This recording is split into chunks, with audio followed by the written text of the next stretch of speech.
Ela disse: pegue suas coisas e saia daqui na frente de todo mundo. Ele não se defendeu, não explicou, não chorou, só abaixou a cabeça e foi embora.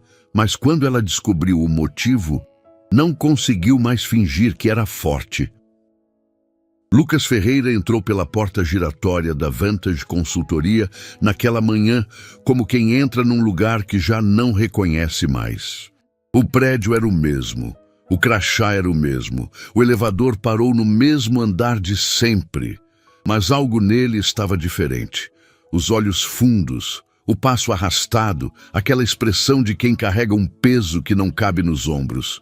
Ele chegou à mesa, ligou o computador e ficou olhando para a tela como se as palavras não fizessem sentido. Ninguém perguntou nada. Esse era o tipo de ambiente que a Vantage cultivava há anos. Metas no lugar de conversas, planilhas no lugar de pessoas. Os colegas notaram. Claro que notaram. Fernanda, que sentava a 2 lugares de distância, olhou para ele por alguns segundos e desviou o olhar. Marcelo, do outro lado da sala, franziu a testa e voltou para o monitor. Todo mundo viu. Ninguém falou. Lucas abriu a pasta de relatórios que precisava revisar até o meio da manhã. Eram 17 páginas de análise financeira, o tipo de trabalho que ele costumava terminar antes de todo mundo. Começou pela primeira linha, depois pela segunda. Em algum momento entre a terceira e a 4ª linha, os olhos pesaram. Pesaram de um jeito que ele não conseguiu segurar. A cabeça desceu devagar, os braços se abriram sobre a mesa e o barulho suave da respiração tomou o lugar do teclado. Lucas tinha adormecido na frente de todos. Por alguns minutos, ninguém se mexeu. Fernanda olhou de lado. Marcelo tossiu. Um estagiário no fundo da sala abriu a boca e fechou sem dizer nada. Era como se todo mundo estivesse esperando para ver o que ia acontecer, sem querer ser o primeiro a agir. Foi quando a porta do corredor se abriu. Diana Vasconcelos entrou na sala com aquele passo que todo mundo na empresa reconhecia de longe. Firme, reto, sem hesitação. Ela era desse tipo de pessoa que não precisa levantar a voz para fazer o ambiente mudar de temperatura. 42 anos, CEO há quase uma década, construiu a Vantage de uma empresa pequena e endividada até um dos escritórios de consultoria mais respeitados do setor. Cada conquista tinha custado algo dela, e ela cobrava o mesmo preço de quem trabalhava ao lado. Ela atravessou a sala com uma pasta na mão, de caminho para a reunião das 9, e parou. Os olhos dela encontraram Lucas antes de qualquer outra coisa. O rapaz estava com a cabeça sobre os braços cruzados, completamente alheio ao mundo, dormindo como se não houvesse amanhã. A pasta bateu suave na lateral da coxa de Diana. Ela ficou parada por 3 segundos. 3 segundos que pareceram 3 minutos para todo mundo que estava olhando. Então, ela se aproximou. A sala inteira travou. Fernanda parou de digitar. Marcelo empurrou a cadeira para trás de forma quase imperceptível. Os 3 diretores, que vinham logo atrás de Diana, Tomás, Cláudio e Rodrigo, pararam na entrada da sala, observando. E Ibrahim Santos, o conselheiro que havia chegado mais cedo para uma reunião extraordinária, ficou parado junto à janela, os braços cruzados, o rosto fechado. Diana se inclinou levemente sobre a mesa e falou com uma voz baixa. Lucas. Nada. Lucas. Dessa vez mais firme, ele acordou com um salto, desorientado, olhando ao redor sem entender onde estava por um segundo. Quando os olhos focaram e ele viu Diana a centímetros do rosto dele, a cor saiu completamente do rosto.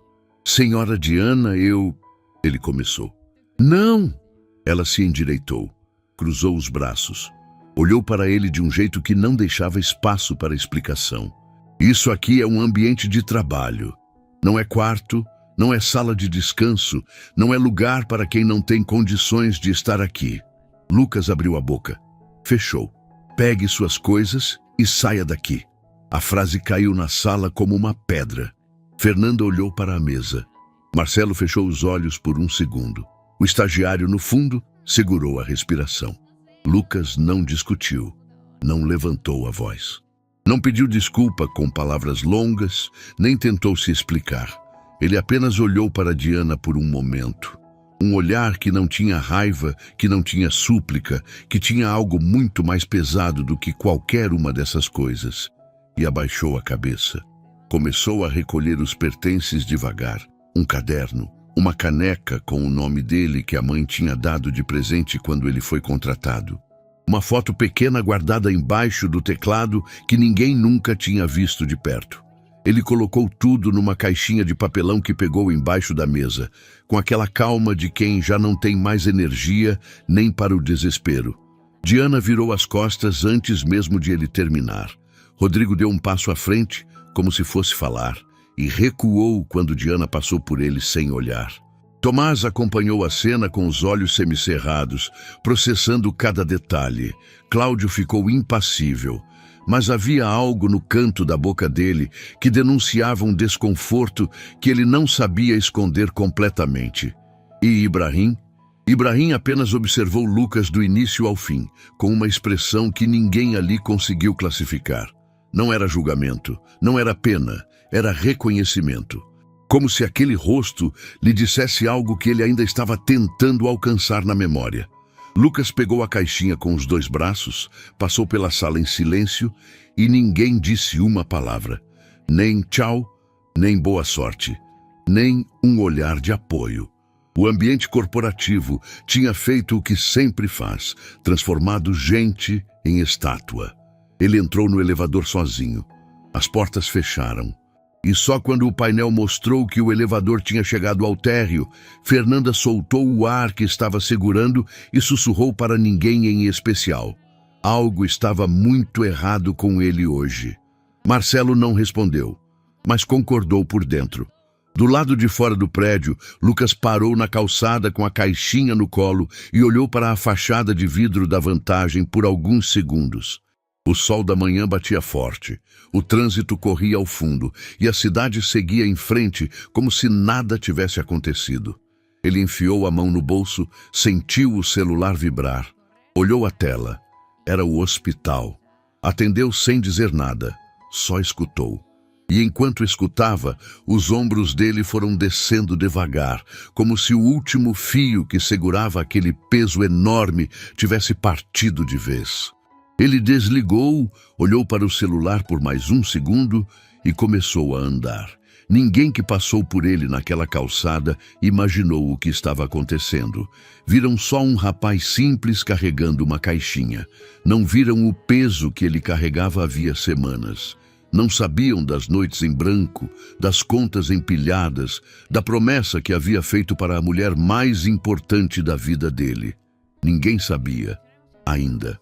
3 semanas antes daquela manhã, Lucas Ferreira estava sentado numa cadeira de plástico duro no corredor de uma clínica particular, segurando um envelope fechado com as 2 mãos.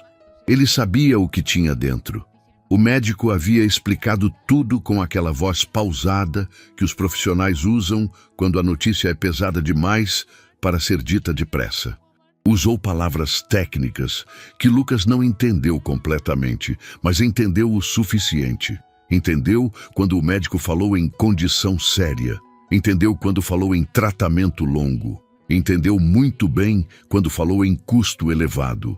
Helena Ferreira, 58 anos, a mulher que havia trabalhado a vida inteira para criar o filho sozinha, que havia aberto mão de viagens, de novas roupas, de qualquer luxo que fosse, para que Lucas pudesse estudar e crescer, Helena estava com a saúde se desfazendo por dentro de um jeito silencioso e cruel. Ela não tinha sentido nada de grave por meses.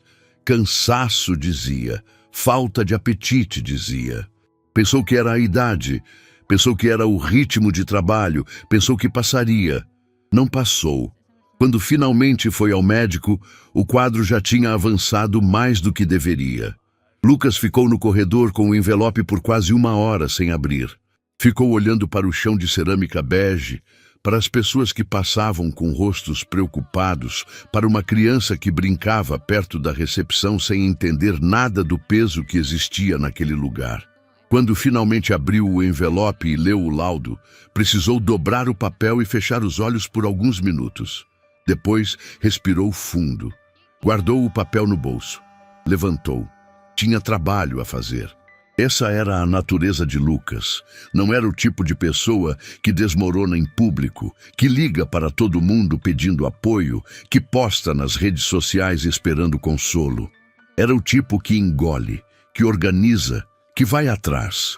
A mãe havia ensinado isso sem precisar dizer em palavras. Ensinava pelo exemplo, toda vez que acordava cedo para trabalhar sem reclamar. Toda vez que colocava o prato de comida na frente do filho antes de servir o dela. Toda vez que sorria, mesmo quando estava exausta. Lucas não ia desmoronar. Não enquanto ela precisasse dele. O problema era o dinheiro. O tratamento que Helena precisava não era simples nem barato.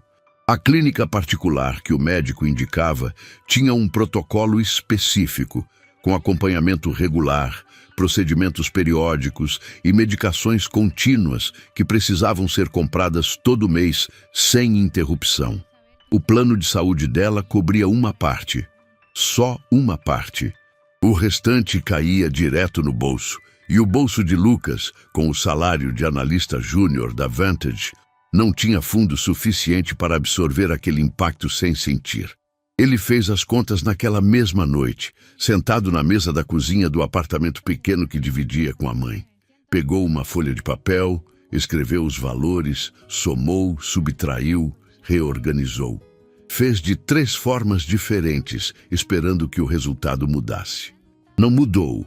O buraco era real. Então começou a pensar em soluções. A primeira foi cortar tudo que fosse possível cortar. Cancelou o serviço de streaming que usava para relaxar depois do trabalho. Parou de pedir comida. Passou a ir para o trabalho de ônibus em vez de aplicativo, mesmo quando chovia, mesmo quando o trajeto levava o dobro do tempo. Deixou de comprar qualquer coisa que não fosse estritamente necessário. A geladeira foi ficando mais simples. O guarda-roupa foi ficando mais parado. Ainda não era suficiente. A segunda solução foi vender o que tinha de valor. Um notebook que havia comprado com o primeiro salário. Um par de tênis que havia guardado com cuidado por anos. Um relógio que o pai havia deixado para ele antes de ir embora de vez. Esse foi o mais difícil. Lucas ficou segurando o relógio por quase meia hora antes de colocar no site de vendas. Fechou o anúncio sem ler de novo. Ainda não era suficiente. A terceira solução foi a que mais custou ao orgulho. Um empréstimo. Não com banco, porque o processo era lento e as parcelas pesadas demais. Foi com uma cooperativa de crédito que um colega havia mencionado de passagem meses atrás. A taxa era razoável, o prazo era aceitável e o dinheiro caiu na conta em 2 dias. Lucas olhou para o saldo e sentiu um alívio que durou exatamente o tempo necessário para pagar a primeira fatura do tratamento. Depois disso, o alívio passou e a pressão voltou dobrada, porque agora ele tinha o tratamento da mãe para bancar todo mês e uma dívida nova para pagar por cima. A conta não fechava, precisava de mais renda. Foi quando ele começou a pegar trabalhos extras à noite. Não contou para ninguém na Vantage. Não contou para Fernanda, com quem trocava algumas palavras durante o expediente. Não contou para Marcelo. Não chegou perto de contar para Rodrigo, o diretor de RH, que tinha um jeito de transformar qualquer informação pessoal em dado administrativo. Na empresa, Lucas continuava sendo o analista júnior quieto e competente que entregava tudo no prazo. Por fora, estava se desmontando peça por peça. As noites viraram outra rotina. Terminava o expediente na Vantage, pegava o ônibus, chegava em casa, jantava alguma coisa rápida e abria o computador para o segundo trabalho. Análises financeiras freelancer para pequenas empresas que não tinham estrutura para contratar alguém fixo. Era um trabalho que ele fazia bem, que pagava razoavelmente, mas que exigia horas. Horas que vinham de onde só havia uma fonte disponível: o sono. Dormia 3, 4 horas por noite. Às vezes menos. Durante as primeiras semanas, o corpo ainda aguentou. A juventude tem essa crueldade de deixar a pessoa achar que está bem quando não está.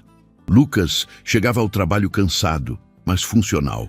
Entregava os relatórios, participava das reuniões, respondia os e-mails. Quem olhasse de fora via um funcionário normal. Quem olhasse de perto, de verdade de perto, talvez visse os olhos um pouco mais fundos, a resposta um pouco mais lenta, o sorriso que foi sumindo sem que ninguém registrasse a ausência. Mas ninguém olhou de perto. Nesse tempo todo, o estado de Helena foi oscilando.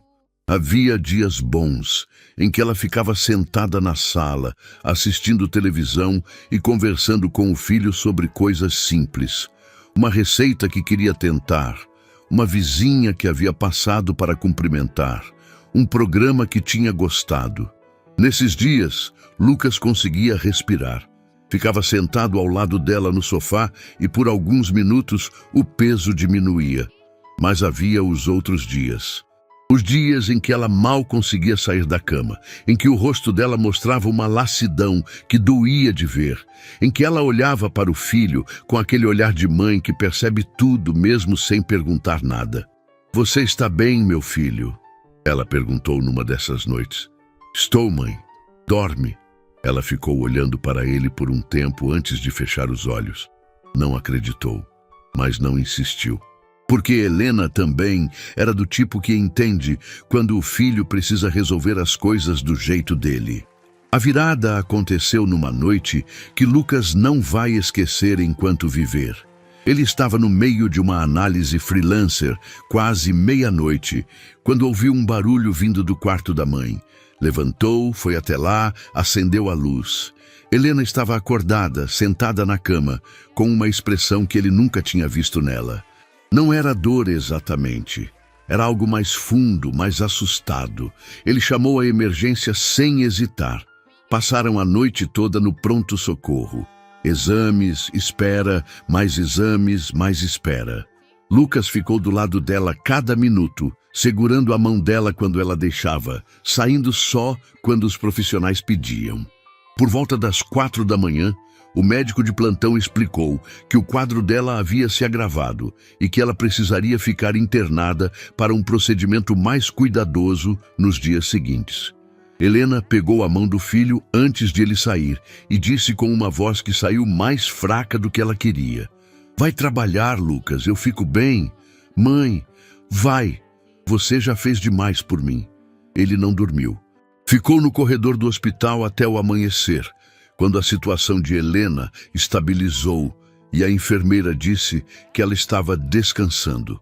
Só então ele pegou o ônibus em direção ao trabalho, com a mesma roupa do dia anterior, os olhos em chamas, o corpo funcionando no limite do que é humanamente possível. Entrou na Vantage como quem entra num lugar que já não reconhece mais. Ligou o computador. Abriu a pasta de relatórios. E em algum momento, entre a terceira e a quarta linha, o corpo cobrou tudo de uma vez. Quando Diana Vasconcelos entrou naquela sala e viu Lucas com a cabeça sobre os braços, ela viu um funcionário dormindo no expediente. Viu descaso, viu desrespeito, viu algo que não tinha espaço na empresa que ela havia construído com tanto sacrifício. O que ela não viu, o que ninguém naquela sala viu, foi o homem que havia passado a noite inteira num corredor de hospital segurando a mão da mãe. O filho que havia vendido o relógio do pai para pagar um tratamento. O rapaz que dormia 4 horas por noite há semanas para que a mulher que mais amava no mundo tivesse o cuidado que merecia. Isso ninguém viu. Ainda. A ligação tinha durado menos de 2 minutos. A voz do outro lado era de uma enfermeira. Calma, profissional, daquele jeito treinado para dar notícias sem deixar o pânico entrar pelo telefone. Ela disse que Helena havia passado uma noite mais tranquila depois da estabilização, que o procedimento previsto para os dias seguintes estava confirmado e que seria importante que Lucas estivesse presente na conversa com o médico responsável ainda naquela tarde. Naquela tarde, Lucas olhou para o celular depois de desligar e fez um cálculo rápido e silencioso. Estava sem emprego desde havia menos de 1 hora. Tinha contas que venciam no fim da semana. Tinha um procedimento da mãe para pagar em poucos dias. E agora precisava estar no hospital naquela tarde, para uma conversa que, pelo tom cuidadoso da enfermeira, não seria simples. Ele guardou o celular no bolso, ajeitou a caixinha debaixo do braço e continuou andando. Não parou. Não sentou num banco de praça para processar. Continuou andando porque parar significava pensar. E pensar significava sentir tudo de uma vez. E sentir tudo de uma vez era um luxo que ele não podia se dar naquele momento. Dentro da Vantage, o silêncio que Lucas havia deixado para trás durou menos do que se esperava. Fernanda ficou olhando para a cadeira vazia por um tempo que ela mesma não soube medir. Havia algo naquela cadeira que a incomodava de um jeito físico, concreto, como um dente que dói mais quando a língua toca. Ela tentou voltar para o trabalho. Abriu a planilha, moveu o cursor, não leu nada. A frase que havia saído da própria boca ainda ecoava. Algo estava muito errado com ele hoje. Não era de hoje. Esse foi o pensamento que chegou devagar e pousou com peso. Não era de hoje. Fernanda começou a lembrar. Lembrou que havia pelo menos 2 semanas que Lucas chegava com aquela expressão fechada, os olhos que demoravam a focar, a caneca de café que ficava cheia na mesa porque ele esquecia de tomar. Lembrou de uma tarde em que ele havia saído correndo do trabalho, sem explicar para onde ia, voltando 40 minutos depois, com aquele jeito de quem acabou de passar por algo difícil e não quer que ninguém pergunte. Lembrou de ter pensado em perguntar se estava tudo bem. Não tinha perguntado.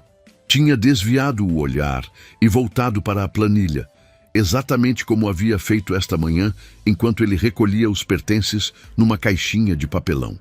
Fernanda fechou o arquivo que estava aberto, empurrou a cadeira para o lado e ficou olhando para a janela com uma expressão que Marcelo, do outro lado da sala, notou, mas não comentou.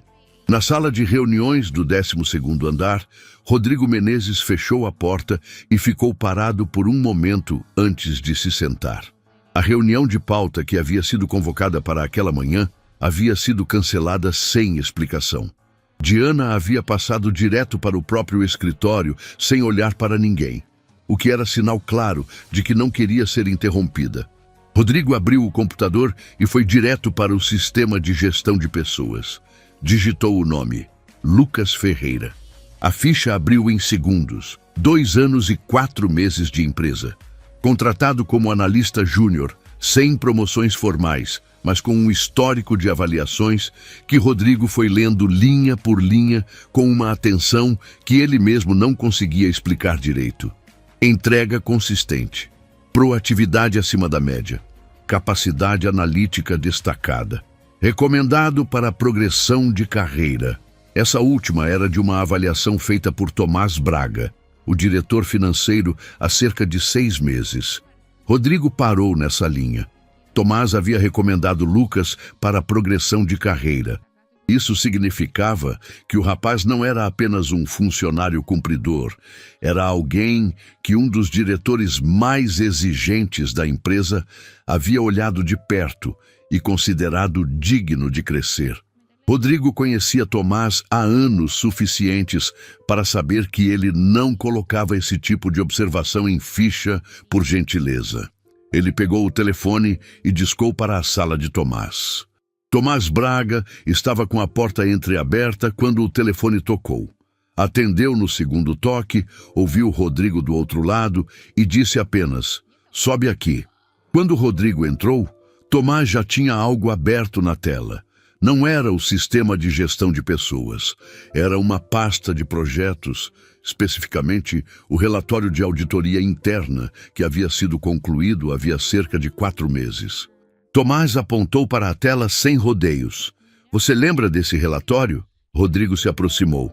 "O da auditoria do 3º trimestre? Lembra quem identificou a inconsistência nos repasses da conta auxiliar antes de qualquer outra pessoa?" Rodrigo franziu a testa. Foi um analista do financeiro, se não me engano. Foi Lucas Ferreira. Tomás se recostou na cadeira.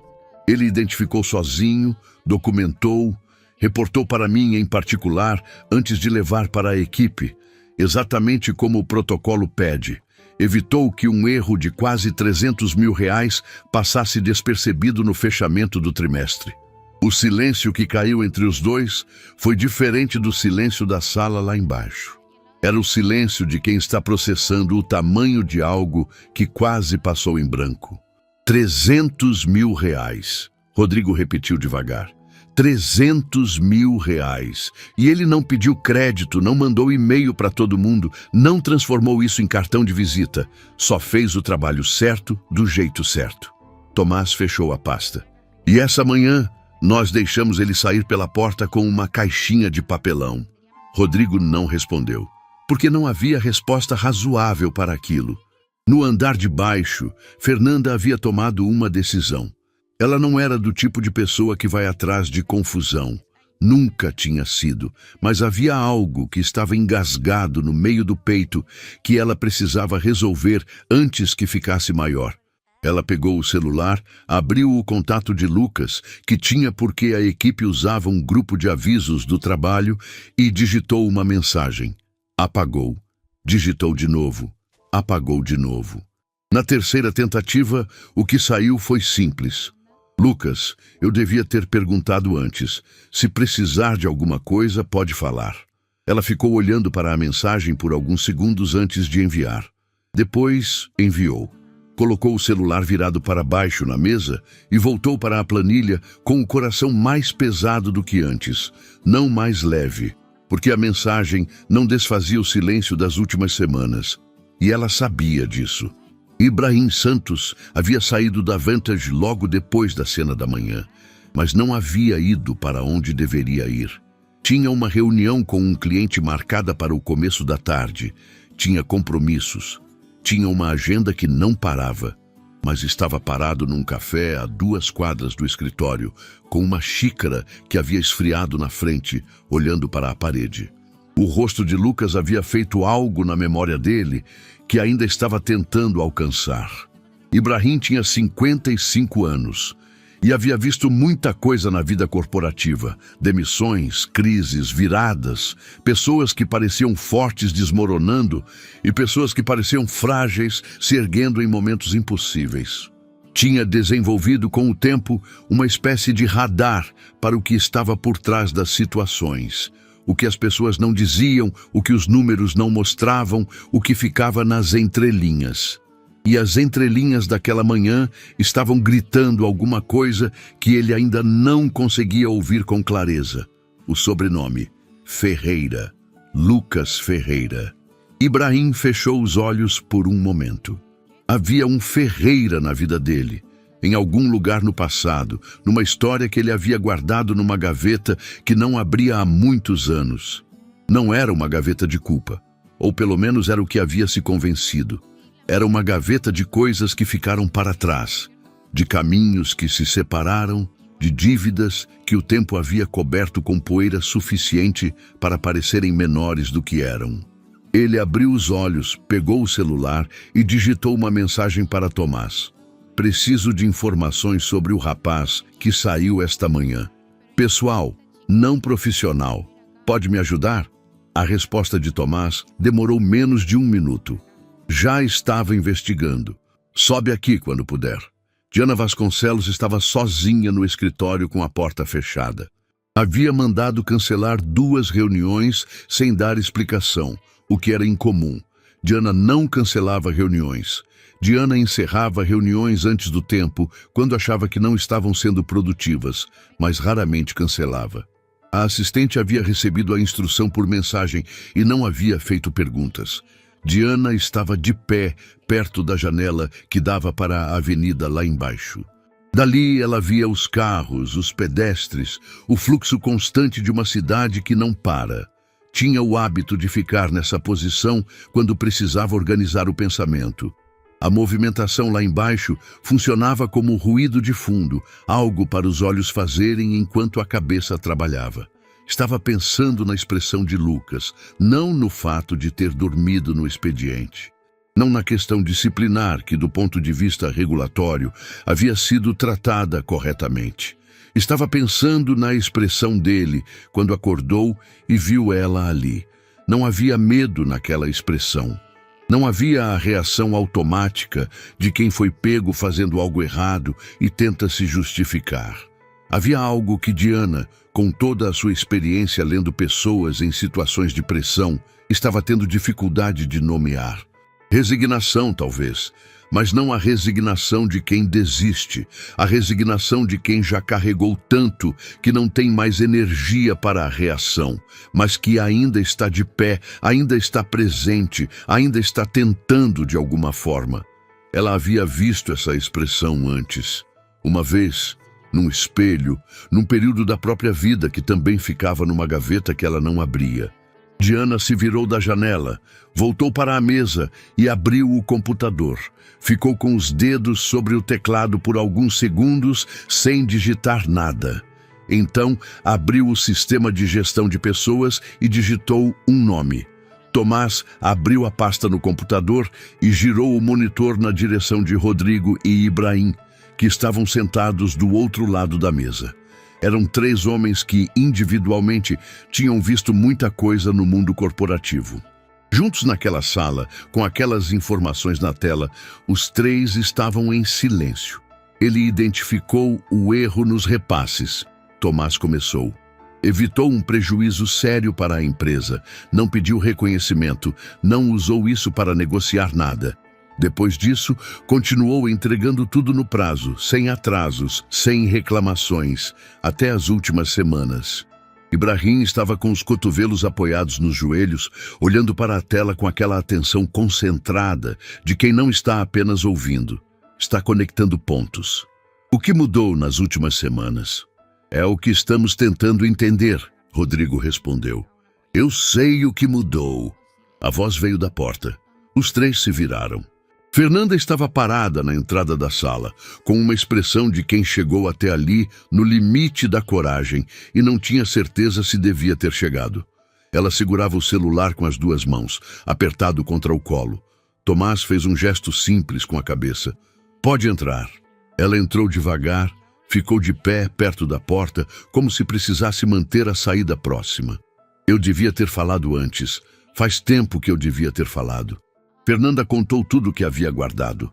Contou sobre as semanas anteriores, Lucas chegando cada vez mais cedo, saindo cada vez mais tarde, a caneca de café esfriando na mesa porque ele esquecia de tomar, os olhos que demoravam a focar quando alguém chamava o nome dele.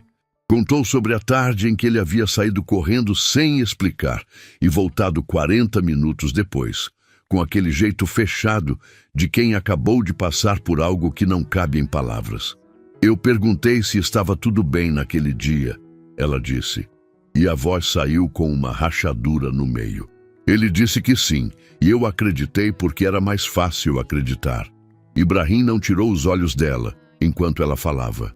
Tem mais uma coisa, Fernanda continuou. Desbloqueou o celular e mostrou a tela para Tomás. Era uma conversa no grupo de trabalho, não o grupo oficial da empresa. Um grupo paralelo que a equipe usava para avisos rápidos. 3 semanas antes, Lucas havia mandado uma mensagem às 2 da manhã. Se alguém precisar do relatório de fechamento antes do horário, já deixei na pasta compartilhada. 2 da manhã. Tomás olhou para Rodrigo. Rodrigo olhou para Ibrahim. Ninguém precisou dizer nada. Ele estava trabalhando de madrugada, Fernanda disse, e ninguém perguntou por quê. Foi Rodrigo quem ligou para o hospital. Não foi uma decisão planejada. Foi uma decisão que aconteceu enquanto ele descia as escadas para o andar do RH, processando tudo o que havia ouvido.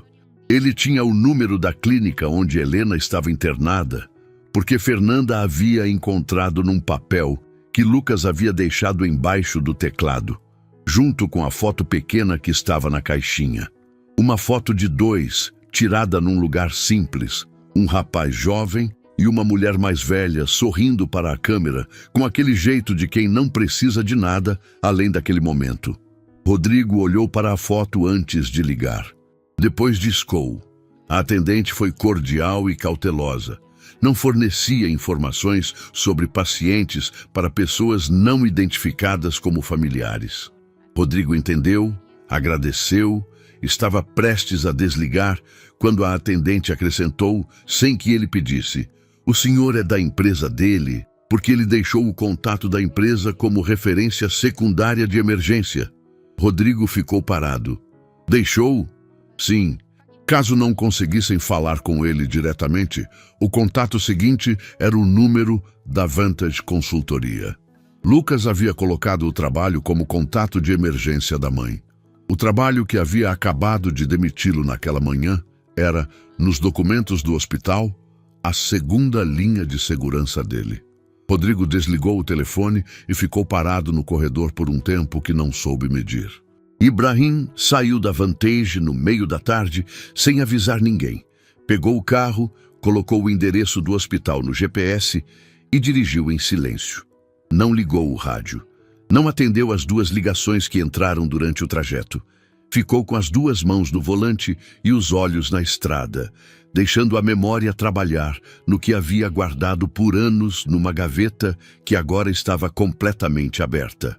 O sobrenome Ferreira havia chegado até ele de uma forma que não era coincidência. Ibrahim não acreditava em coincidências desse tamanho. Havia um Roberto Ferreira na história da vida dele. Um homem simples, honesto, que havia trabalhado ao lado de Ibrahim décadas atrás, quando os dois eram jovens e o mundo parecia maior do que cabia nos planos de qualquer um. Roberto havia feito por Ibrahim algo que Ibrahim nunca havia devolvido da forma que deveria. Não por maldade, mas pela vida que separa as pessoas sem pedir licença, pelos caminhos que divergem, pela pressa de crescer que faz a gente esquecer de olhar para trás. Roberto havia partido alguns anos atrás. Ibrahim havia sabido tarde demais para ir ao velório. E agora havia um Lucas Ferreira, filho de Helena, que havia sido companheira de Roberto nos anos finais, sentado num corredor de hospital sozinho, carregando tudo sem pedir ajuda para ninguém. Ibrahim estacionou, ficou dentro do carro por alguns minutos, com as mãos ainda no volante. Depois abriu a porta e entrou. Lucas estava no corredor do 2º andar quando viu Ibrahim Santos entrar pelo corredor, vindo na direção dele. Parou. Não havia raiva no rosto de Lucas ao ver aquele homem. Havia confusão. Ibrahim era do conselho administrativo da Vantage. Estava presente na sala quando Diana havia mandado ele embora. Era parte daquele mundo que havia fechado a porta naquela manhã. Ver ele ali, naquele corredor, com aquele passo que não era o passo de quem vem por acaso, não fazia sentido imediato. Ibrahim parou a 2 metros de distância. Olhou para Lucas com uma expressão que era difícil de classificar. Havia peso ali. Havia algo antigo que ele estava trazendo junto com ele. "Você não me conhece", Ibrahim disse, "mas eu conhecia seu pai." O corredor estava vazio. O barulho distante do hospital continuava ao fundo. Passos, portas, o som baixo de um monitor em alguma sala próxima. Lucas ficou parado, sem responder, esperando. Roberto Ferreira foi o homem mais honesto que já trabalhei ao lado. Ibrahim continuou, a voz saindo com um esforço contido. "E eu devo a ele mais do que fui capaz de pagar enquanto ele estava aqui." Lucas sentiu algo se mover dentro do peito. Não era raiva, era algo mais complexo, mais antigo, que ele nem sabia que estava guardado. "Por que está aqui?" ele perguntou. Ibrahim encarou o olhar de Lucas sem desviar. "Porque desta vez não vou chegar tarde." Lucas não respondeu de imediato. Ficou olhando para Ibrahim com aquela expressão de quem está tentando encaixar peças que não parecem pertencer ao mesmo quebra-cabeça. Um conselheiro do conselho administrativo da empresa, que acabara de demiti-lo, estava parado num corredor de hospital dizendo que conhecia o pai. Não fazia sentido. E, ao mesmo tempo, fazia um sentido profundo demais para ser ignorado. "Como o senhor conhecia meu pai?" Lucas perguntou. A voz saiu controlada, mas havia algo tremendo por baixo dela. Ibrahim olhou para os lados do corredor. Havia uma pequena sala de espera a alguns metros, com cadeiras de plástico e uma janela que dava para o pátio interno do hospital. Fez um gesto discreto naquela direção. Posso te contar, mas não de pé num corredor. Os dois se sentaram. Ibrahim ficou com as mãos entrelaçadas entre os joelhos, olhando para o chão por alguns segundos antes de começar. Era o silêncio de quem está organizando uma história que ficou guardada por tempo demais e agora precisa sair na ordem certa. Seu pai e eu trabalhamos juntos por quase 4 anos, Ibrahim começou. Isso foi há muito tempo. Eu tinha pouco mais de 20 anos. Ele tinha uns 30 e poucos. Trabalhávamos numa empresa de logística que nem existe mais. Roberto era supervisor de operações. Eu era o mais novo da equipe, cheio de ambição e pouca experiência. Lucas ouviu sem piscar. Numa determinada época, a empresa estava passando por uma crise séria. O dono estava considerando encerrar as atividades, demitir todo mundo de uma vez. Seu pai descobriu que havia uma irregularidade nos contratos com fornecedores. Dinheiro que estava sendo desviado por dentro, bem feito, difícil de enxergar se você não soubesse onde olhar. Roberto sabia onde olhar. Ibrahim parou, respirou. Ele me chamou em particular, mostrou tudo o que havia encontrado e disse que ia reportar para os sócios minoritários antes de levar para fora. Me pediu para testemunhar, para ficar ao lado dele naquele momento, porque eu havia visto parte dos documentos junto com ele. Ibrahim levantou os olhos para Lucas pela primeira vez desde que havia começado a falar. Eu recuei. O silêncio que caiu entre os dois foi pesado. Tinha medo de perder o emprego. Tinha medo do que podia acontecer comigo se eu me posicionasse contra as pessoas erradas. Era jovem. Era covarde de um jeito que só a juventude permite ser covarde, achando que o futuro vai resolver o que a gente não tem coragem de enfrentar agora. Ibrahim sacudiu levemente a cabeça. Seu pai enfrentou sozinho, reportou, apresentou as evidências, ficou firme mesmo quando tentaram desacreditar ele. No final, os responsáveis foram afastados e a empresa foi reestruturada. Muitos empregos foram salvos. E o meu pai? Lucas perguntou, com uma voz que já sabia que a resposta não seria simples. Foi transferido para uma filial menor, longe, como forma velada de agradecer de um jeito que na prática era punição. Ibrahim fechou os olhos por um momento. E eu fui promovido. Porque havia ficado quieto, porque não havia causado problema, porque era o tipo de pessoa que o sistema recompensa quando deveria punir. Lucas ficou olhando para as próprias mãos. Tentei falar com ele depois, algumas vezes. Roberto sempre foi educado, sempre foi cordial, mas havia uma distância que ele colocou que eu entendi e respeitei. Ele não precisava dizer nada. O que havia acontecido estava entre nós sem precisar de palavras. Ibrahim respirou fundo. Quando soube que ele havia partido, eu estava fora do país. Soube tarde. Não pude ir. A última frase saiu com um peso que Ibrahim havia carregado por anos e que agora estava depositando naquele corredor de hospital com toda a sua gravidade. Lucas ficou em silêncio por um longo momento. Quando falou, a voz saiu diferente, não com raiva, não com mágoa direcionada, mas com aquela serenidade de quem cresceu ouvindo histórias do pai e finalmente estava ouvindo uma que preenchia um espaço vazio. Ele nunca falou mal do Senhor, Lucas disse. Minha mãe me contou sobre aquela época, sobre a empresa, sobre o que ele enfrentou, mas nunca falou mal de ninguém pelo nome. Ibrahim fechou os olhos. Era do jeito dele, Lucas completou simplesmente.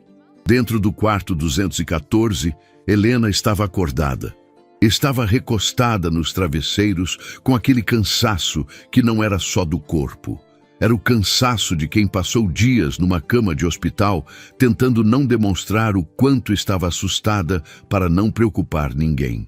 A enfermeira havia passado há pouco, os sinais estavam estáveis, o procedimento estava confirmado para o dia seguinte. Quando a porta se abriu e Lucas entrou, ela abriu um sorriso que chegou antes de qualquer palavra. Era desse tipo de mãe, que sorri primeiro e pergunta depois. Mas quando viu que havia alguém atrás do filho, o sorriso mudou de forma. Não desapareceu. Ficou suspenso, incerto, tentando reconhecer aquele rosto que havia entrado com Lucas. Ibrahim parou na entrada do quarto. Helena ficou olhando para ele por alguns segundos. E então, algo aconteceu no rosto dela que Lucas não esperava. Não foi surpresa, não foi confusão. Foi reconhecimento. Lento, atravessando camadas de tempo, mas reconhecimento. Ibrahim, ela disse. Não como pergunta, como constatação. Helena. A voz dele saiu com uma fragilidade que Lucas nunca havia visto em nenhum executivo, em nenhuma sala de reunião, em nenhum ambiente corporativo. Era a voz de um homem sem armadura. Quanto tempo? Tempo demais, ela respondeu. E havia perdão nessas duas palavras que Ibrahim não havia pedido e que ela havia decidido dar antes mesmo que ele chegasse. Porque Helena era desse tipo. Porque Roberto havia sido desse tipo. E Lucas estava no meio dos dois, sentindo o peso bonito e doloroso de entender de onde vinha. Ibrahim se aproximou devagar, parou ao lado da cama e ficou olhando para ela com aquela expressão de quem tem muito a dizer e não sabe por onde começar. Vim tarde demais uma vez, ele disse. Não vim tarde desta vez. Helena olhou para o filho, depois para Ibrahim e depois para o filho de novo. Ele te contou? Contou, Lucas respondeu. Seu pai ia gostar de saber que vocês dois estão aqui juntos. Ela disse isso com uma simplicidade que partiu o quarto ao meio, emocionalmente. Sem drama, sem peso calculado. Só a verdade saindo do jeito que verdade sai quando não há mais energia para disfarce. Ibrahim precisou virar o rosto para o lado por um momento. Lucas colocou a mão sobre a mão da mãe e ficou assim. Foi nesse momento que Ibrahim viu. A caixinha de papelão estava no chão, ao lado da cadeira onde Lucas havia colocado seus pertences ao entrar. A caneca com o nome dele estava visível por cima das outras coisas.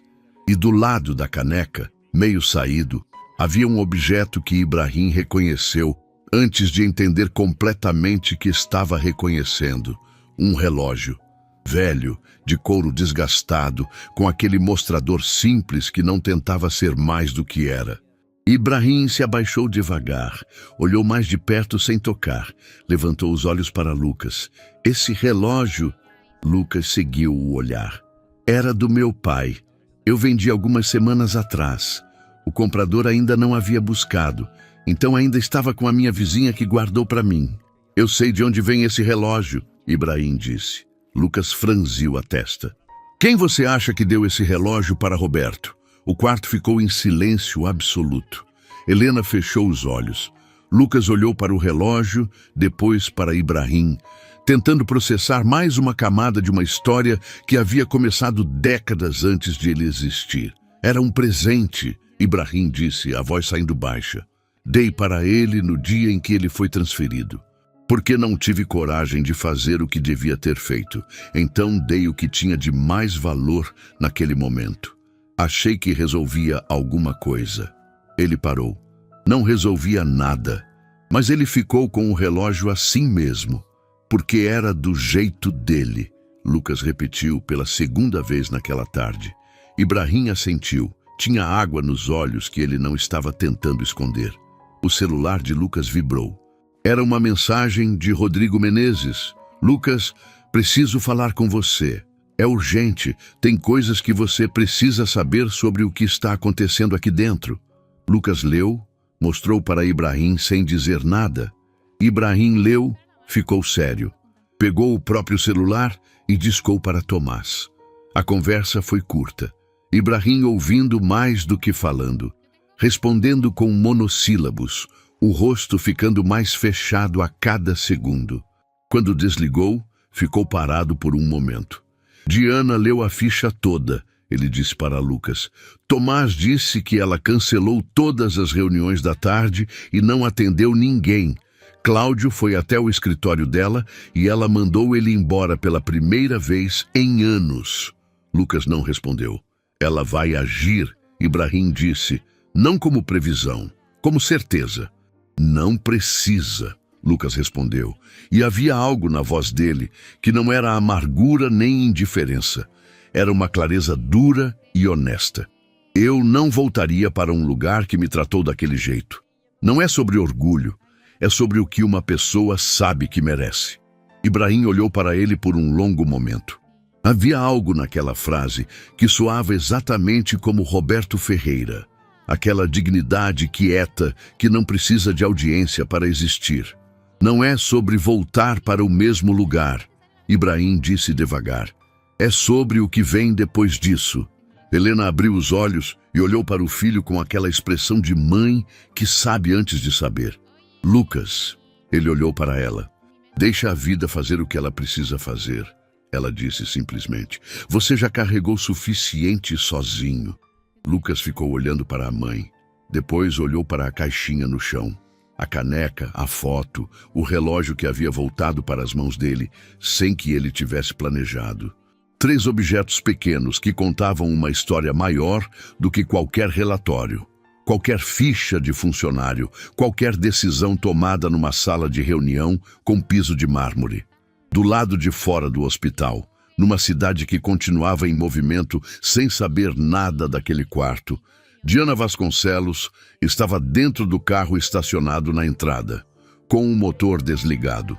Com o endereço do hospital digitado no celular, mas ainda não confirmado. Ela ficou assim por alguns minutos. Depois, confirmou o destino. Diana Vasconcelos não era o tipo de pessoa que chegava a lugar nenhum sem saber exatamente o que ia fazer quando chegasse. Tinha esse hábito desde sempre. Planejar a entrada, prever as variáveis, controlar o ambiente antes de o ambiente ter chance de controlá-la. Era assim nos negócios, era assim nas negociações difíceis, era assim nas demissões que havia conduzido ao longo dos anos, com aquela frieza cirúrgica que a tornava eficiente e, dependendo de quem você perguntasse, temível. Mas quando as portas do hospital se abriram na sua frente naquela tarde, Diana não tinha plano nenhum. Tinha lido a ficha de Lucas inteira. Tinha lido o registro da auditoria, a recomendação de Tomás, o histórico de entregas, as avaliações que pintavam um funcionário que havia dado mais do que a empresa havia devolvido em qualquer momento. Tinha lido o campo de contato de emergência e ficado parada diante daquele detalhe específico por mais tempo do que qualquer outro. O nome da empresa onde ele trabalhava listado como segunda linha de segurança da mãe. Tinha sentido alguma coisa se mover dentro do peito que ela havia aprendido, ao longo de décadas, a manter quieto. Não havia conseguido manter quieto desta vez. Atravessou o saguão, perguntou na recepção pelo nome de Helena Ferreira. Recebeu o número do quarto e foi em direção ao elevador com aquele passo de sempre, firme, reto, sem hesitação aparente. Mas por dentro estava acontecendo algo que ela não sabia nomear direito. Não era culpa exatamente, embora a culpa fizesse parte. Era algo mais antigo, mais fundo, que a leitura da ficha de Lucas havia destampado sem pedir licença. Ela viu Lucas antes de ele ver ela. Ele estava sentado num banco do corredor do 2º andar, do lado de fora do quarto 214, com a caixinha de papelão no chão ao lado dos pés. Estava com os cotovelos apoiados nos joelhos e a cabeça levemente baixa, olhando para o chão com aquela expressão de quem acabou de passar por uma conversa que reorganizou alguma coisa por dentro. Diana parou a alguns metros de distância. Ficou observando por alguns segundos sem que ele percebesse. Viu os ombros curvados pelo cansaço, as olheiras que de perto eram ainda mais fundas do que havia notado pela manhã. As mãos que seguravam o celular sem fazer nada com ele. Viu a caixinha no chão, a caneca visível por cima, a foto encostada na lateral. E por uma fração de segundo, Diana Vasconcelos não viu um funcionário que havia dormido no expediente. Viu um filho. Lucas levantou os olhos e a encontrou parada ali. O rosto dele não mudou de forma dramática. Não houve susto, não houve raiva acesa. Houve apenas um enrijecimento sutil, aquela postura de quem se prepara para mais uma coisa difícil num dia que já tinha sido difícil demais. Diana deu os passos que faltavam e parou a uma distância razoável, não muito perto, não tão longe que parecesse recuo. "Lucas", ela disse. "Senhora Diana." A voz saiu neutra, educada, com uma distância que era justa e que ela sabia que havia construído com as próprias mãos naquela manhã. Diana ficou em pé por um momento. Depois fez algo que ninguém que trabalhava com ela havia visto nos últimos anos. Puxou a cadeira plástica que estava encostada na parede e sentou, sem calcular a imagem, sem pensar em postura ou autoridade. Sentou porque de pé não conseguiria dizer o que havia ido dizer. "Eu li sua ficha", ela começou. "Eu sei", ele respondeu. "Rodrigo me avisou. Então você sabe o que eu encontrei?" "Sei o que está documentado." Diana olhou para ele. "A auditoria do terceiro trimestre, os R$300.000, a recomendação de Tomás." Fez uma pausa. "O campo de emergência." Lucas não respondeu. Olhou para a caixinha no chão por um momento, depois voltou o olhar para frente. "Você colocou a empresa como contato de emergência da sua mãe", Diana disse, e havia algo na voz dela que não era mais a voz da CEO. Era a voz de alguém que foi atingido por um detalhe pequeno de uma forma que não havia previsto. Mesmo passando pelo que estava passando, mesmo carregando tudo isso sozinho. "Era o contato que eu tinha disponível durante o horário comercial", Lucas disse simplesmente. A simplicidade da resposta foi mais pesada do que qualquer acusação. Diana ficou em silêncio por alguns segundos. Quando voltou a falar, a voz saiu diferente, mais lenta, mais cuidadosa, como se estivesse escolhendo cada palavra não para causar efeito, mas para ser honesta de um jeito que custava alguma coisa. "Eu errei esta manhã." Lucas virou o rosto para ela. "Não errei o procedimento", ela continuou. "Do ponto de vista regulatório, o que fiz estava dentro do que é permitido, mas errei como pessoa." Parou. "Eu vi um funcionário dormindo e não perguntei nada. Não perguntei por quê, não perguntei o que estava acontecendo, não dei espaço para nenhuma explicação, só agi." "A senhora construiu uma empresa que não deixa espaço para explicações", Lucas disse, não com raiva. Com uma honestidade direta que Diana reconheceu porque era o mesmo tipo de honestidade que ela usava quando usava contra os outros. "Eu sei", ela respondeu, e não se defendeu. Ibrahim abriu a porta do quarto 214 nesse momento e viu os dois no corredor. Avaliou a cena num segundo, fechou a porta com cuidado e ficou parado sem se aproximar, lendo o ambiente com aquela habilidade de quem passou décadas em salas onde o que não é dito importa tanto quanto o que é. Diana viu Ibrahim, mas não desviou de Lucas. "Você salvou a empresa num momento em que a empresa nem sabia que precisava ser salva", ela disse. "E eu nunca soube, ou soube e não registrei da forma que deveria." Respirou. "Isso não é aceitável." "Eu não fiz para ser reconhecido", Lucas respondeu. "Eu sei. E é exatamente isso que torna o que aconteceu esta manhã ainda mais difícil de justificar." Lucas olhou para ela por um longo momento. Havia algo naquele olhar que não era perdão ainda. Era avaliação. O tipo de olhar de quem aprendeu da forma mais dura a medir se as palavras das pessoas correspondem a alguma coisa real. "Por que a senhora veio até aqui?" ele perguntou. Diana poderia ter dado uma resposta corporativa. Poderia ter falado em responsabilidade institucional, em revisão de decisão, em processo de reintegração. Tinha todas essas respostas disponíveis. Eram respostas que ela conhecia de cor. Não usou nenhuma delas. "Porque li sobre sua mãe e precisava olhar para você e dizer pessoalmente que errei", ela respondeu. Sem câmera, sem testemunha, sem ata de reunião. Só isso. O corredor ficou quieto.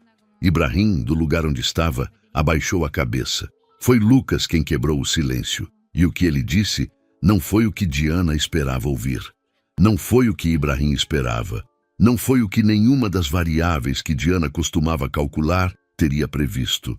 Minha mãe está acordada, Lucas disse. Se a senhora quiser conhecê-la... Diana ficou parada. Ela vai querer saber quem veio até aqui, ele completou. Ela sempre quis saber as pessoas por trás das histórias. Diana olhou para a porta do quarto 214. Para a madeira simples, o número de metal, a pequeníssima janela de vidro fosco. Depois olhou para Lucas com uma expressão que, para quem conhecia Diana Vasconcelos há anos, seria irreconhecível, porque era a expressão de alguém que foi desarmado completamente e não estava tentando se rearmar. Ela assentiu. Lucas se levantou, pegou a caixinha do chão e abriu a porta. Helena estava recostada nos travesseiros quando os três entraram. Olhou para Lucas primeiro, com aquele sorriso de antes. Depois olhou para a mulher que entrou atrás dele e Helena Ferreira, que havia passado décadas lendo pessoas com a precisão silenciosa de quem sobreviveu a muita coisa, ficou olhando para Diana por alguns segundos. Então disse, com uma voz suave e direta, "Você é a moça que mandou meu filho embora esta manhã." Não era acusação. Era só a verdade colocada no lugar onde a verdade precisa estar para que qualquer conversa real possa começar. Diana ficou parada na entrada do quarto, com a resposta presa na garganta pela primeira vez em muito tempo. E as lágrimas, que ela havia segurado a manhã inteira, a tarde inteira, a vida inteira, não seguraram mais. Alguns dias depois, a Vantage Consultoria acordou diferente. Não era uma diferença que dava para tocar ou medir em planilha. Era o tipo de diferença que se sente no ar de um lugar quando algo importante passou por ele e deixou marca. As pessoas chegavam, ligavam os computadores, trocavam bom dia. Mas havia algo nos olhos de quem havia estado na sala naquela manhã que não voltou ao que era antes. Fernanda Luz chegou mais cedo do que de costume. Sentou na cadeira, olhou para a mesa ao lado, a cadeira de Lucas ainda vazia, e ficou assim por alguns minutos antes de ligar o computador. Havia carregado aquela culpa por dias, acordado de madrugada pensando na mensagem que havia enviado tarde demais, nas semanas em que havia desviado o olhar quando deveria ter perguntado. A culpa não havia sumido, mas havia se transformado em algo que ela ainda estava aprendendo a usar. Uma atenção nova, uma presença que antes ela economizava sem perceber.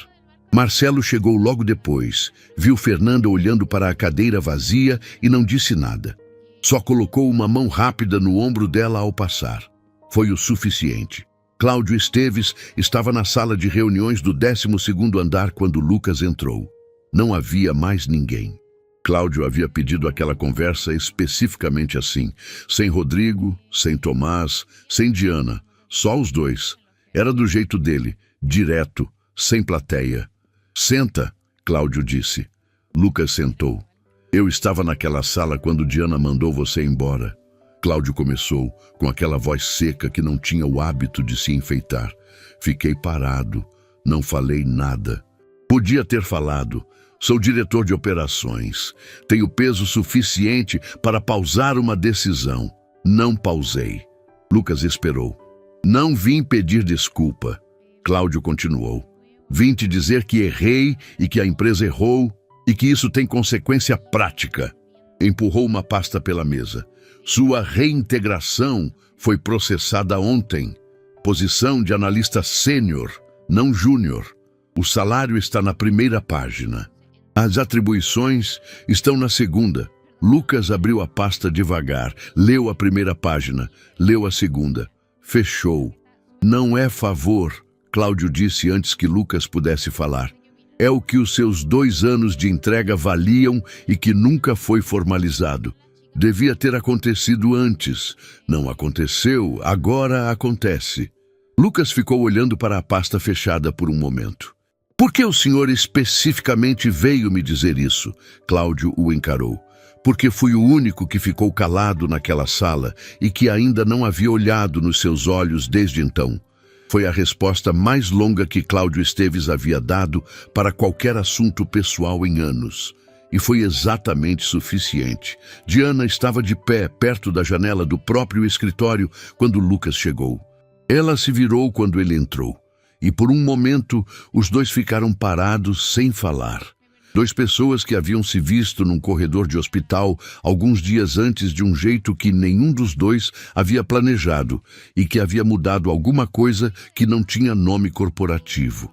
Como está sua mãe? Diana perguntou. Respondendo bem, Lucas respondeu. O procedimento correu bem. Deve ter alta na semana que vem. Diana assentiu. Havia algo no rosto dela que era diferente. Não era suavidade exatamente, porque Diana Vasconcelos não havia se tornado outra pessoa. Era uma abertura, uma fresta que ela havia decidido não fechar. Eu quero te dizer uma coisa que não disse no hospital, ela começou. Disse que errei, isso era verdade, mas tem uma parte que não falei. Lucas esperou. Quando li sua ficha e cheguei no campo de emergência, o nome da empresa que você colocou, eu fiquei parada naquilo por um tempo.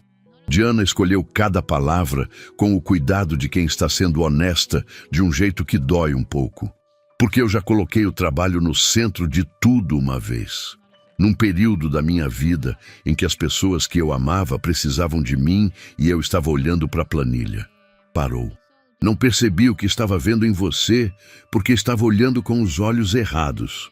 Lucas ficou quieto. Isso não justifica nada, Diana completou. Só explica de onde veio a cegueira. Era a coisa mais humana que Lucas havia ouvido daquela mulher. E exatamente por isso foi a que mais chegou perto. Minha mãe gostou de conhecer a senhora, ele disse. Diana olhou para ele com uma expressão que era quase surpresa. Foi gentil da parte dela, depois do que aconteceu. É do jeito dela, Lucas respondeu. E Diana reconheceu naquela frase um eco de algo que Ibrahim havia contado sobre Roberto Ferreira. Aquela dignidade quieta que passa de geração em geração sem precisar de explicação. Ibrahim estava esperando no saguão quando Lucas saiu do escritório de Diana. Não estava com a postura de executivo de sempre. Estava encostado na parede com as mãos no bolso, com aquele jeito de quem está esperando um amigo, não conduzindo uma reunião. Quando viu Lucas, tirou a mão direita do bolso e estendeu. Na palma da mão havia um relógio. Velho, de couro desgastado, com aquele mostrador simples que não tentava ser mais do que era. Lucas parou. Olhou para o relógio. Olhou para Ibrahim. Encontrei o comprador. Ibrahim disse simplesmente. Ele entendeu. Lucas não perguntou quanto havia custado. Não era sobre isso. Estendeu a mão devagar e pegou o relógio com um cuidado que Ibrahim reconheceu. Era o cuidado de quem segura algo que pertenceu a alguém que não volta mais. Seu pai teria gostado de saber que chegou até você, Ibrahim disse. Lucas fechou os dedos em volta do relógio. Não falou nada por alguns segundos. Quando falou, a voz saiu com aquela firmeza calma que havia atravessado toda a história. De pé, no corredor do hospital, na calçada com a caixinha, na sala de Cláudio, em todo lugar onde o peso poderia ter dobrado e não dobrou. Obrigado, ele disse, por tudo. Ibrahim assentiu. Era o tipo de homem que sabia quando uma palavra carregava mais do que parecia e sabia que aquele obrigado não era só pelo relógio. Lucas voltou para a mesa no fim daquela tarde. A sala estava com o movimento normal do fim de expediente. Teclados, conversas baixas, o barulho familiar de um lugar que continua existindo independente do que passa por ele. Mas quando Lucas entrou, houve um silêncio de alguns segundos que não foi constrangedor. Foi o silêncio de um lugar que estava reconhecendo alguém. Fernanda levantou os olhos. Havia algo no rosto dela que era ao mesmo tempo alívio e vergonha e resolução. Tudo junto, sem que ela precisasse escolher um. Lucas olhou para ela e deu um aceno simples com a cabeça. Ela fechou os olhos por um segundo e abriu com uma expressão que era a resposta mais honesta que ela poderia ter dado. Marcelo, do outro lado da sala, ergueu o queixo numa saudação breve e voltou para o monitor. Era o tipo de coisa que Marcelo fazia. pequena, direta, sem drama. E foi exatamente certa. Lucas colocou a caixinha de papelão sobre a mesa. Tirou a foto e encostou no monitor. Os dois, ele e Helena, sorrindo num lugar simples, com aquele jeito de quem não precisa de mais nada além daquele momento. Tirou o relógio e colocou ao lado do teclado, onde dava para ver. E por último, tirou a caneca. A caneca com o nome dele, que a mãe havia dado quando ele foi contratado, e colocou no lugar onde sempre ficou. Não disse nada. Não precisava. Ligou o computador. Semanas depois, Helena recebeu alta. Lucas foi buscá-la no hospital num fim de tarde com aquele sol que não pede licença para entrar pelas janelas e deixar tudo mais quente do que estava. Ela saiu com passo lento, mas firme, olhando ao redor com aquela curiosidade de quem esteve afastado do mundo por um tempo e quer rever tudo. No carro, antes de ligar o motor, Lucas tirou o relógio do bolso e mostrou para ela. Helena ficou olhando por um longo momento. Passou o polegar devagar sobre o mostrador, com aquele gesto de quem está tocando em algo que carrega tempo. Seus olhos ficaram brilhando, mas ela não deixou cair. Seu pai ia ficar feliz, ela disse. Eu sei, Lucas respondeu. Ela colocou a mão sobre a mão dele por alguns segundos. Depois, olhou para a frente com aquele sorriso que chegava antes de qualquer palavra. Vai, ela disse. Leva a gente para casa. Há histórias que começam com uma frase que parece o fim de tudo. Pegue suas coisas e saia daqui. 4 palavras ditas num momento de cegueira, num ambiente que havia esquecido de olhar para as pessoas antes de olhar para os resultados. 4 palavras que pareciam encerrar algo, um emprego, uma trajetória, a dignidade de um homem que havia dado tudo em silêncio sem pedir nada em troca. Mas às vezes, a frase que parece o fim é, na verdade, a única porta que estava disponível para o que precisava acontecer. Lucas pegou as coisas e saiu de lá, com a caneca da mãe, com a foto dos dois, com o relógio do pai que voltou para as mãos certas. Com a dignidade intacta que nenhuma sala de reunião, nenhuma decisão apressada e nenhum silêncio de quem deveria ter falado conseguiu tirar dele. Às vezes, ir embora é o começo. E o amor que uma pessoa carrega, pelo pai que partiu, pela mãe que ficou, pelo trabalho feito direito mesmo quando ninguém está olhando, esse amor não cabe em caixinha de papelão. Esse amor é o que fica. Que quiero almorzar, chiquillo, yo no he comido nada. Entonces, podríamos almorzar y después volver al Minecraft a terminar lo que tenía que hacer, porque yo quería hacerme como una base y ahí recién decir como ya chiquillo, no me mole otro stream, entonces no lo hice y ahora tengo que hacerlo. ¿A qué podemos reaccionar? No lo sé, así que vamos a poner la cámara un momento para yo buscar a qué podemos reaccionar. Estoy toda pálida. Es que bueno, empecé a las 5 de la tarde, chica. Normal que esté como un poco muerta en vida.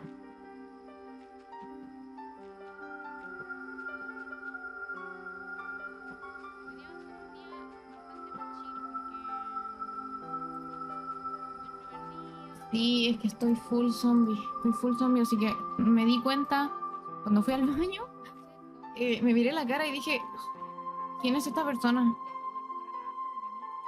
Entonces no sé qué podríamos ver mientras.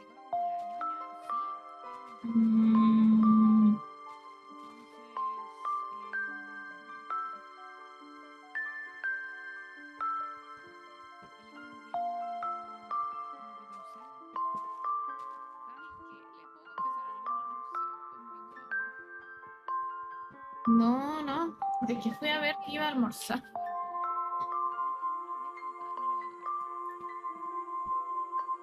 Ay, igual estoy como encerrada aquí por todo el día que metía, no. Como que nadie ha sabido de mi existencia desde las 5 de la tarde.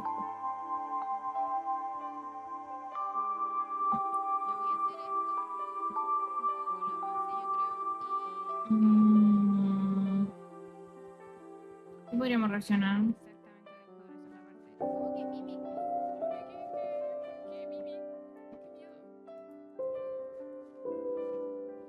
podría no reaccionar, sino estar ahí como chile en el juego, observando.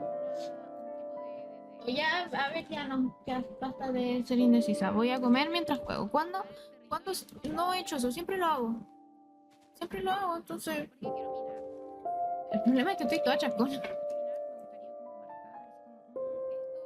Estoy asquerosamente zombie hoy día. Ay, qué horror. A ver, espérense. Me ahogo. Espérense. Hoy día espero dormir increíblemente bien porque más que nada me teñí el pelo, chiquillo. Yo no quería que quedara de este color. Yo lo quería un poquito más claro. Me trolearon. Hice una mezcla que según esa mezcla me iba a quedar exactamente el color que quería. Chica, exacto está aquí entre nosotros porque esto de exacto no tiene nada. Exacto no tiene una polla. Estoy como zombie. Oh, qué horror. Es que más me maquillé súper apurada. No, para no apurarme tanto. ¡Ay, qué está sonando!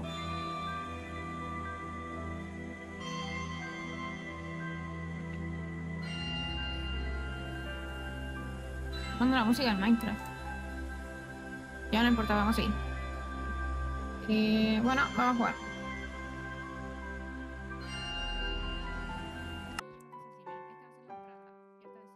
I repeat, the way she dances to the speed. Chase. Miren, la comida de hoy es fideos, arroz con salchicha. Oh, you remind. No me abre el SMP. I love your summer times. Tell me, am I your type? No me quiere abrir. ¿Por qué no quiere abrir? Se supone que ahí abrió, pero no lo veo. Ahí está. Oh. Ay, ya es de noche. Misiones da... Oh, ¿verdad que hay misiones diarias, chiquillo? Yo estaba puroleseando 4 horas, puroleseando, ¿se dan cuenta? Esto no puede ser.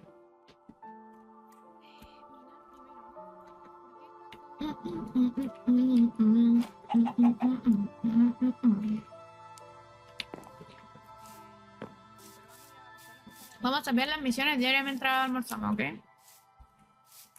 Oh, you remind. No puedo comer y... I love you summertime. Tell me am I your time. No me vaya a caer.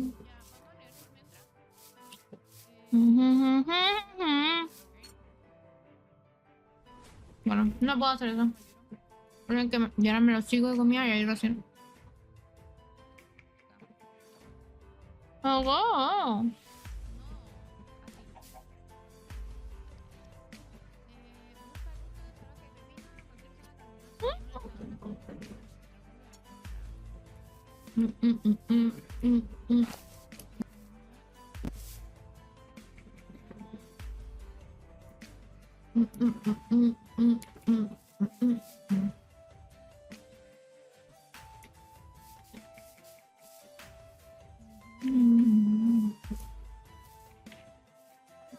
no traje comida. Chica, no quiero ponerlo, quiero abrirlo. Ya tengo.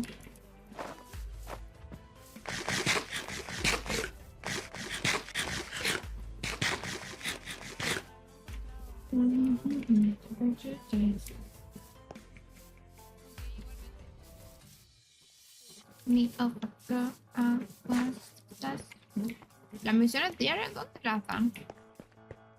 ¿Aló, permiso? Ay, yo puedo tener mi casa así de bonita, me estás leseando.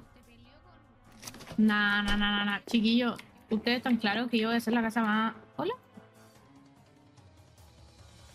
Lo siento, papu, no puedo salir ahora mismo. Tengo videos para editar, ahora sí, por mí. Él está en yo. Hola.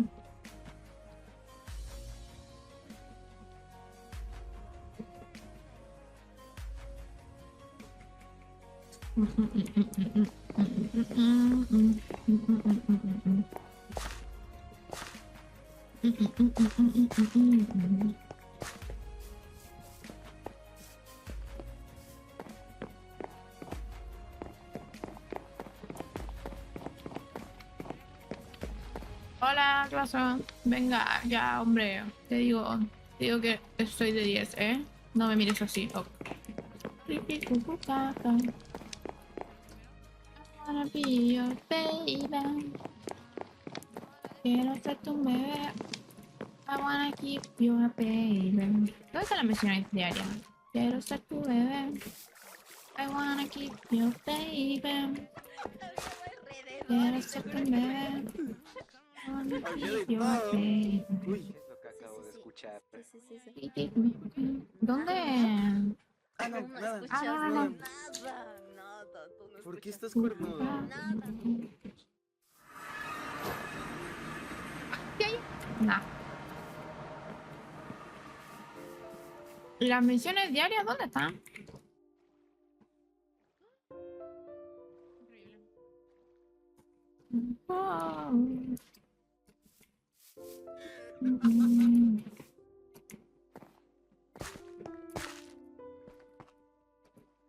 Eso tiene pinta de misión. Uy, se me quedó pegado.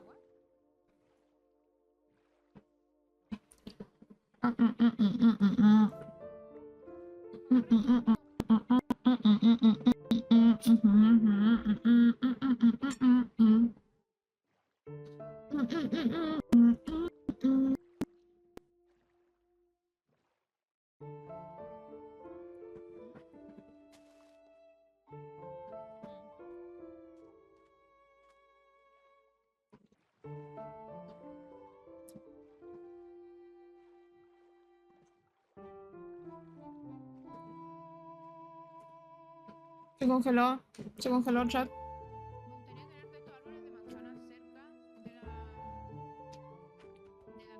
¿Saben por qué? Porque le da como el misticismo. Onda así como de que, uy, una cafetería en una manzana. Así como súper exótico, no sé. Escucho un chat. Congeló. Y siento que este es como el bioma más feo de todos. Onda, no creo que nadie quiera vivir aquí. Yo cuando flopeo.